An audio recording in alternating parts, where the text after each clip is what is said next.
On a cool June morning in 793 AD, the monks and nuns of the Lindisfarne Priory woke to their usual routine. Located off the northeast coast of England, this isolated sanctuary had stood for over a century as a quiet center of learning and devotion. For generations, their days consisted of morning prayers, tending gardens, and copying sacred texts. They possessed no walls and no soldiers. Their hands were trained for writing and farming, leaving the community entirely defenseless against a physical threat. That threat arrived from the sea. Dark shapes appeared on the horizon, quickly revealing themselves to be drakars, warships with dragon-headed prows cutting through the waves. Each vessel carried up to 40 armed Norse warriors, closing in on the shore. Raiders certainly smashed golden reliquaries and seized silver chalices, but their primary cargo was far more profitable. In the markets of the north, a healthy captive represented a significant long-term investment. Once the warriors stormed the beach, they began a brutal sorting process. They left the old and the sick behind. The young and able-bodied monastics were bound in ropes and violently dragged across the sand to the waiting ships. One moment, these men and women were living lives devoted to God, surrounded by familiar rituals. The next, they were stripped of their status and thrown into the hull of a ship, listening to the shouts of captors whose language they could not comprehend. The events at Lindisfarne marked the beginning of a systematic expansion. The monastery's wealth was the bait, but the monks themselves became the fuel for a sprawling, brutal international human trafficking network. The longships delivered their human cargo to bustling economic hubs like Hedeby in Denmark and Dublin in Ireland. These settlements hosted large open-air slave markets where captives from across Europe were processed and sold.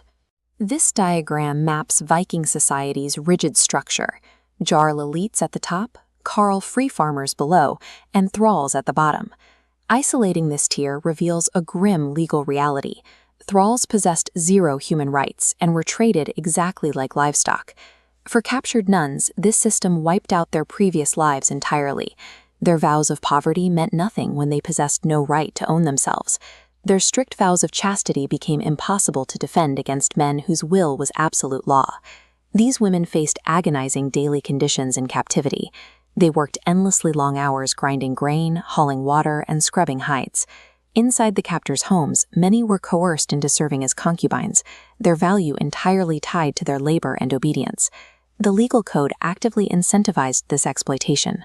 If a free master fathered a child with an enslaved woman and chose to formally recognize the infant, that child was legally born free, ensuring a steady expansion of the Norse population.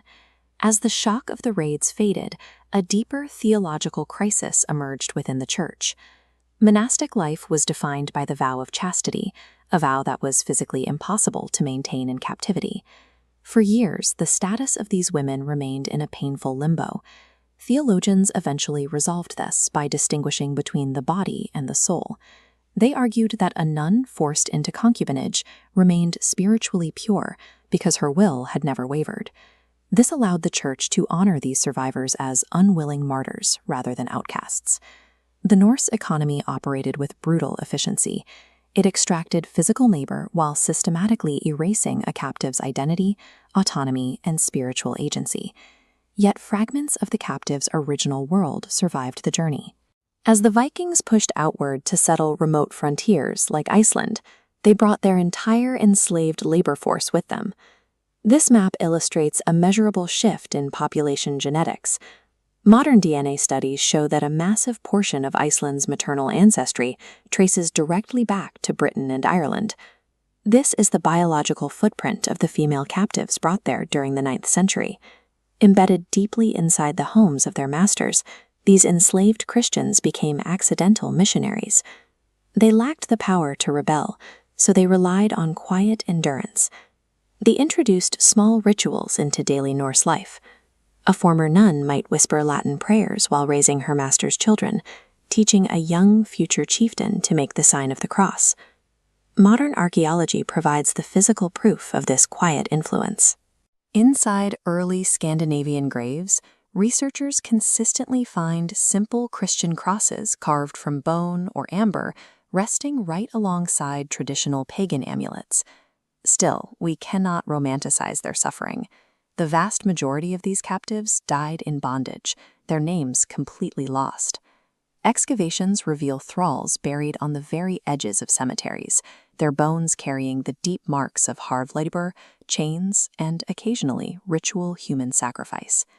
Faith provided no armor against the axes at Lindisfarne, but the multi-generational endurance of these enslaved men and women planted the ideological seeds of a cultural shift that would one day render the Viking way of life unrecognizable.